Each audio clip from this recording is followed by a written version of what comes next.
Okay అండి. ప్రభునందు ప్రియమైన దేవుని పిల్లలారా, దేవుని మాటలు వినడానికి కూడి వచ్చిన మీ అందరికీ మన ప్రభు అయిన యేసుక్రీస్తు పేరిట శుభాభివందనాలు. ప్రియులారా, ఈరోజు సమాజంలో దేవుని మాటలు వింటున్న వాళ్ళు పెరుగుతున్నారా, తగ్గుతున్నారా అని మనం ఆలోచిస్తే దేవుని మాటలు వింటున్న వాళ్ళ సంఖ్య పెరుగుతుందండి. ఎందుకు పెరుగుతుంది అని మనం ఆలోచిస్తే దానికి గల ప్రధాన కారణం మత్తయి సువార్త 24వ అధ్యాయం 14వ వచనం చూడండి. మత్తయి సువార్త 24వ అధ్యాయం 14వ వచనంలో మనం చూసుకోగలిగితే అక్కడ ఒక మాట రాయబడింది చూడండి. మత్తయి సువార్త 24వ అధ్యాయం 14వ వచనం ఏం చెప్పబడుతుందంటే, ఈ రాజ్య సువార్త సకల జనులకు సాక్షార్థమై లోకమందంతటను ప్రకటింపబడును, అటు తర్వాత అంతము వచ్చును అన్నాడు. అంటే ఈ రాజ్య సువార్త సకల జనులకు సాక్షార్థమై లోకమందంతటా ప్రకటింపబడతాంట, ఆ తర్వాత అంతము అన్నాడు. అంటే దేవుని మాటలు ప్రపంచ ప్రజలందరికీ సాక్షార్థమై ప్రకటింపబడతాయి అంటున్నాడు దేవుడు. ఆ తర్వాత అంతము. ఇది మనకు అర్థం కావడానికి ఒక మాట మనము ఆలోచించగలిగితే, నోవాహు గారి టైంలో జలప్రలయం వచ్చిందండి. నోవాహు గారి కాలంలో జలప్రలయం వచ్చింది. భూమి మీద ఉన్న మనుషులందరినీ తుడిచేశాడు, నోవాహు గారి కుటుంబాన్ని తప్ప. నోవాహు గారి కుటుంబాన్ని తప్ప సమస్త మనుషులను, భూమి మీద ఉన్న మనుషులందరినీ తుడిచేశాడు, చంపేశాడు జల ప్రళయం ద్వారా.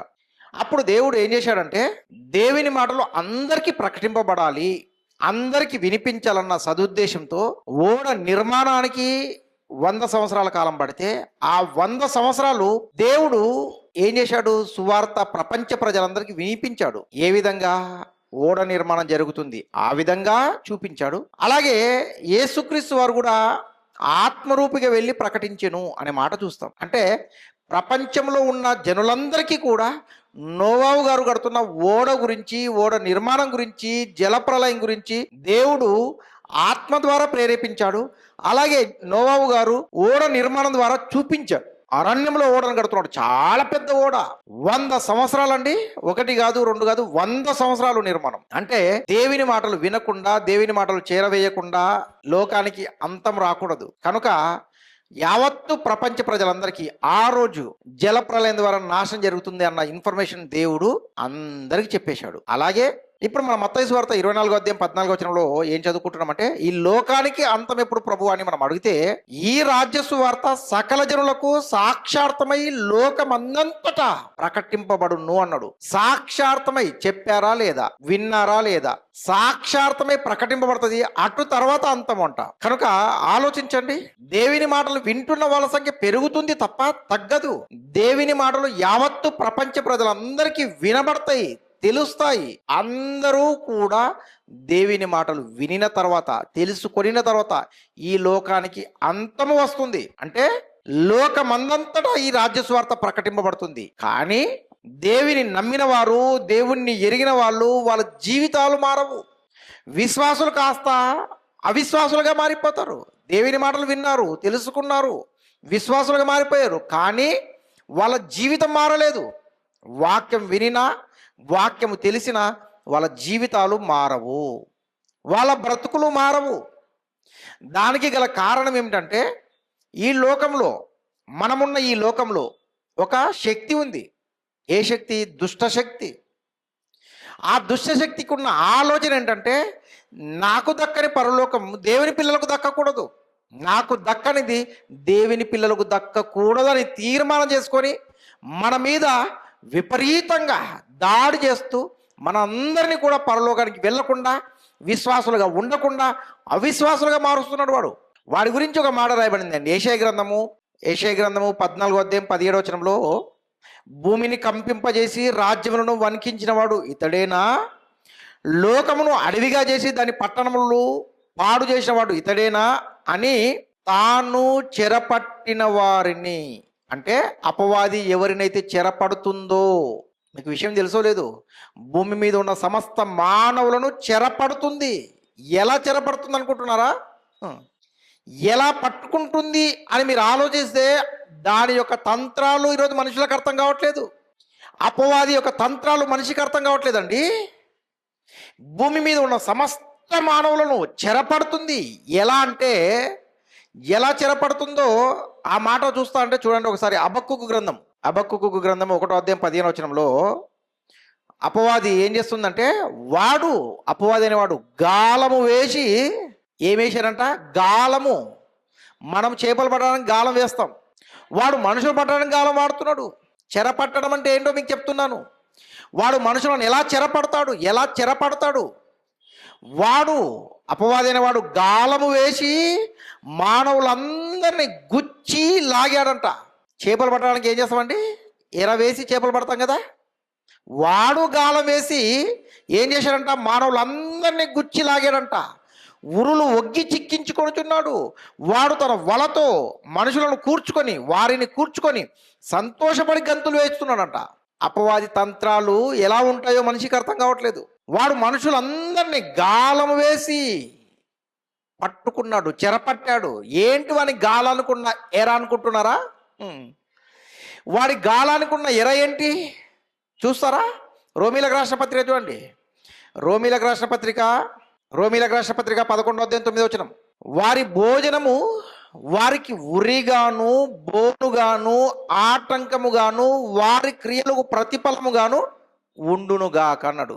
వాడు గాలము వేసి మానవులందరినీ గుచ్చి లాగాడు కదా. ఆ గాలానికి ఉన్న ఎర ఏంటనుకున్నారు? వారి భోజనము వారికి ఉరి. ఈరోజు మనుషులు కోటి విద్యలు దేనికోసం అండి? కూటి కోసం కాదా? కోటి విద్యలు కూటి కోసం, జానడు పొట్ట కోసం. వారి కడుపే వారి దేవుడు అంటాడు. కనుక అపవాది గాలానికి ఉన్న ఉరి ఏంటి? గాలానికి ఉన్న ఎర ఏమనుకుంటున్నారు? ఆహారము. మనము తినే ఆహారం అండి.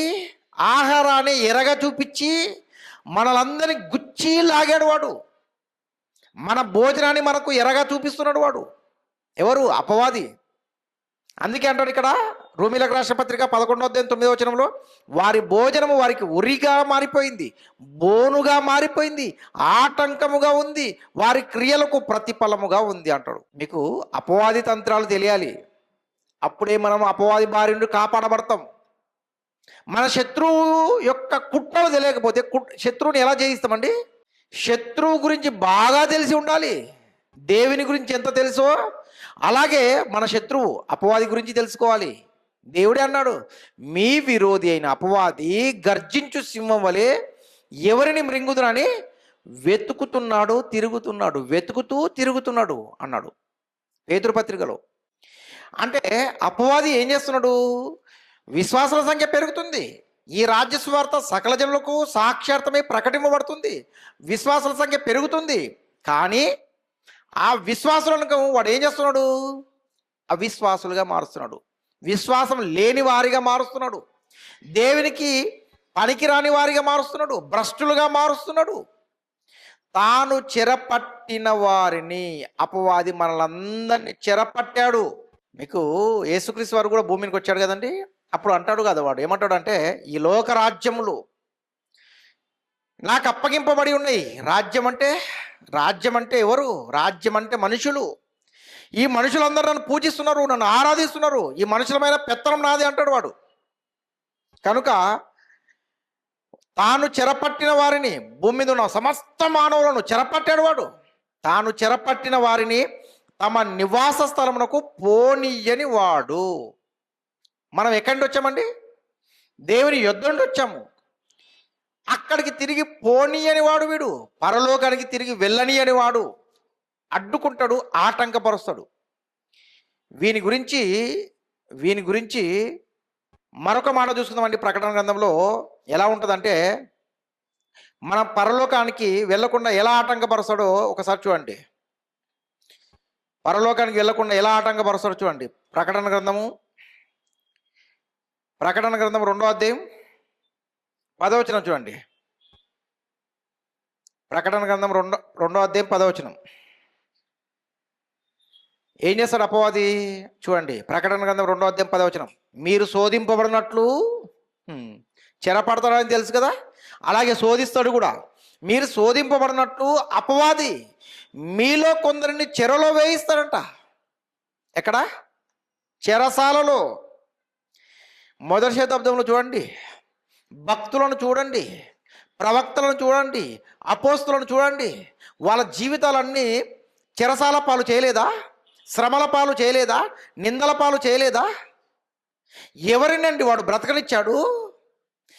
ఎవరిని బ్రతకనిచ్చాడు? నిన్ను నన్ను బ్రతకనిస్తున్నాడు అనుకుంటున్నారా?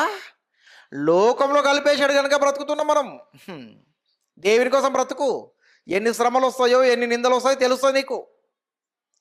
దేవుని కోసం బ్రతకట్లేదు గనక శ్రమలు లేవనుకుంటాం మనం. దేవుని కోసం బ్రతికితే శ్రమలు ఉంటాయి. వాళ్ళు దేవుని కోసం బ్రతికారండి. అపోస్తులు బ్రతికారు, శ్రమలు రేవా? చిరస్థిరాస్తులు అమ్మేశారు. యేసుక్రీస్తు ఎన్ని శ్రమలు, పౌలు గారికి ఎన్ని శ్రమలు, పేతురు గారికి ఎన్ని శ్రమలు, యాకోబు గారికి. ఇలా చెప్పుకుంటూ పోతే శ్రమలు లేని భక్తులు ఎవరు చెప్పండి? శ్రమలు లేని భక్తులు ఎవరు? శ్రమలు రానిది ఎవరికి? ప్రారంభ మనిషి ఎవరండి? హేబేలు, నీతిమంతుడు, దేవునికి ఇష్టడైన వాడు. దేవునికి ఇష్టమైన అర్పణ, శ్రేష్టమైన అర్పణ ఇచ్చాడని ఎవరి చేత చంపించాడు? కయీను చేత చంపించలేదా? అన్న చేత చంపించలేదా? అపవాదండి ఎవరిని విడిచిపెట్టడు వాడు. శ్రమల పాలు, నిందల పాలు, చివరికి చెరసాల లేదా చంపే పని చేస్తాడు వాడు. అపవాది ఎవరిని ఊరికి విడిచిపెట్టాడు వాడు. అందుకే ఇక్కడ చెప్తున్నాడు ప్రకటన గ్రంథం 2:10 మీరు శోధింపబడినట్లు అపవాది మీలో కొందరిని చెరలో వేయిస్తాడు. శోధించే కార్యక్రమంలో చెరసాలలో వేయిస్తాడు. పౌలు గారు చెరసాలకు వెళ్ళారు. ఏమైనా అన్యాయం చేశారా? మోసం చేశారా? అబద్ధం ఆడారా? దేనికి వెళ్ళారండి చెరసాలకు? దేవుని మాటలు ప్రకటించినందుకే చెరసాల పాలైపోయాడు ఆయన. శ్రమల పాలు, నిందల పాలయ్యాడు. కనుక మిమ్మల్ని శోధించే కార్యక్రమంలో చెరసాలలో వేయిస్తాడు. 10 దినములు శ్రమ కలుగును. 10 దినములు అంటే 1 నుండి 9 అంకెల తర్వాత వచ్చే 10 అనుకుంటున్నారా? 10 అంటే 10 కాదండి. ఆ 10 గురించి తర్వాత ఏం చెప్తున్నాడు? మరణం వరకు నమ్మకంగా ఉండుము. 10 అంటే 10 కాదు, మరణం వరకు నమ్మకంగా ఉండు.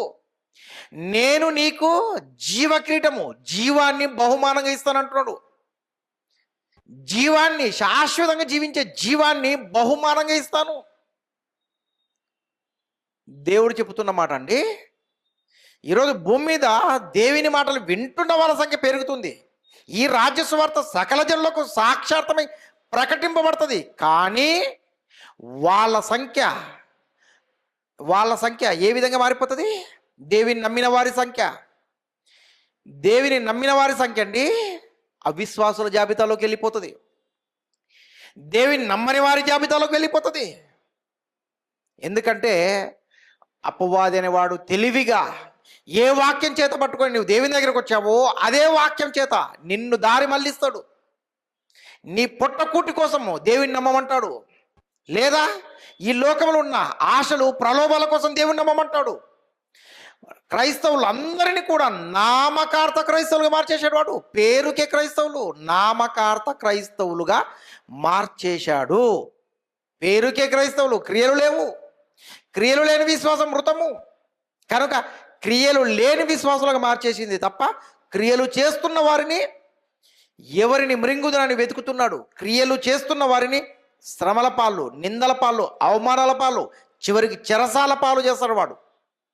కనుక వాక్యం వినిన మారని జీవితాలు ఎందుకు ఉన్నాయంటే, వాక్యం వినిన మారని జీవితాలు ఎందుకు ఉన్నాయంటే, అపవాది అనేవాడు తెలివిగా ప్రతి ఒక్కరిని కూడా మోసం చేస్తున్నాడు. ఇది మన వాళ్ళకి అర్థం కావట్లేదు. దేవుని నమ్ముకున్నాం, గుడికి వెళ్ళామనుకుంటున్నారు. కానీ మన విరోధి మన పక్కన 24 hours మన హృదయాన్ని ప్రేరేపిస్తున్నాడని, మన క్రియలను దేవుని కోసం కాకుండా లోకం కోసము చేపిస్తున్నాడు అన్న సంగతి మనకు తెలియట్లేదు. ప్రతి మనిషి 24 గంటలు దేనికోసం ఉపయోగించుకుంటున్నాడండి? సొంత కార్యక్రమాల కోసం కాదా? అందుకే దేవుడు అన్నాడు ఫిలిప్పీ పత్రికలో, అందరూ తమ సొంత కార్యములనే చూచుకొనుచున్నారు. మరి ఏ కార్యములు చూడరంట? యేసుక్రీస్తు కార్యములను చూడరు అన్నాడు ఆయన. దేవుడు చెప్పిన మాట అబద్ధమా? దేవుడు అబద్ధం చెబుతాడా? మనుషుల యొక్క క్రియలను బట్టి, మనస్తత్వాన్ని బట్టి రిజల్ట్ చెప్పేశాడు. అందరూ తమ సొంత కార్యములు చూచుకుంటారు, యేసుక్రీస్తు కార్యం చూడరు. అంటే మనుషులందరినీ కూడా, వాక్యం విన్న వాళ్ళందరినీ కూడా, దేవునిలోకి వచ్చిన వాళ్ళందరినీ కూడా వాడు, అపవాది అనేవాడు మారని జీవితాలు, మారని బ్రతుకులుగా ప్రతి ఒక్కరిని మార్చేశాడు. వాళ్ళ జీవితాలు మారవు, వాళ్ళ బ్రతుకులు మారవు, వాళ్ళ విశ్వాసం కాస్త అవిశ్వాసంగా మారిపోయింది. కారణం కారణం అపవాది యొక్క కుట్ర, అపవాది యొక్క తంత్రాలు. కనుక దేవుని నమ్ముకున్న ప్రతి ఒక్కరూ మన శత్రువు గురించి తెలుసుకుంటే మన జీవితాలు మారే అవకాశం ఉంది, లేదా మన జీవితాలు పాతాళానికి జారిపోక తప్పదు. ఆలోచించండి. దేవుని నమ్ముకున్న వాళ్ళ జీవితాలు మారేయండి. దేవుని కోసం బ్రతుకుతున్నారా?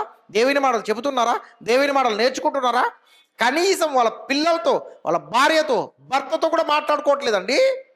కుటుంబం కోసం మాట్లాడుకుంటారు, పిల్లల గురించి మాట్లాడుకుంటారు, పిల్లల చదువు గురించి మాట్లాడుకుంటారు, అన్నిటి గురించి మాట్లాడుకుంటారు. ఎదగాలి ఎదగాలి ఎదగాలి ఎక్కడ? లోకంలో. కానీ దేవునిలో ఎదగాలన్న ఆలోచన క్రైస్తవ తల్లిదండ్రులకు లేదు, విశ్వాసులకు లేదు. ఎవరికి ఉంది చెప్పండి? దేవునిలో ఎదగాలన్న ఆలోచన ఉందా?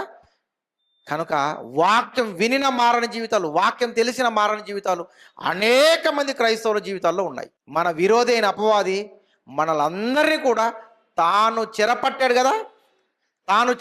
కదా మనలందరినీ సొంత నివాస స్థలానికి, సొంత దేశానికి, మన స్వస్థలానికి పోనీయని వాడు పోకుండా అడ్డుపడతాడు. మన బ్రతుకులను మార్చేశాడు, మన ఆలోచనలు మార్చేశాడు, మన క్రియలు మార్చేశాడు వాడు. దేవునిలో ఉన్నామనుకుంటున్నాం కానీ దేవునిలో లేని బ్రతుకులుగా మారిపోయాయి. మనకి ఉన్నాయని మనం చెప్పుకుంటాం, కానీ దేవునిలో మన క్రియలు లేవు, దేవుని క్రియలు చేయట్లేదు, దేవుని కార్యక్రమాలు చేయట్లేదు. కనుక వాక్యం వినిన మారని జీవితాలు అనేకులలో కనబడతాయి. అందుకే అనేకులు నామకార్థ క్రైస్తవులుగా మారిపోయారు. ఒకసారి ఆలోచించండి. దేవుని నమ్ముకున్న వాళ్ళందరూ పరలోకానికి వెళ్ళడానికి యోగ్యులుగా ఉన్నారా? ప్రభువా అని పిలిస్తే పరలోక రాజ్యం రాదు. మరి ఎప్పుడు? పరలోకంలో దేవుడున్నాడు, ఆ దేవునికి ఒక ఇష్టం ఉంది, ఆ ఇష్టానుసారంగా బ్రతికితే పరలోకం అన్నాడు. యేసుక్రీస్తు వారు చెప్పారు కదా. ఆ ఇష్టం మీద తెలుసుకున్నామా? ఆ ఇష్ట ప్రకారం బ్రతుకుతున్నామా? కనుక ప్రతి క్రైస్తవుడు దేవుని ఇష్టాన్ని తెలుసుకొని దేవుని ఇష్టాన్ని నెరవేరిస్తే పరలోకం,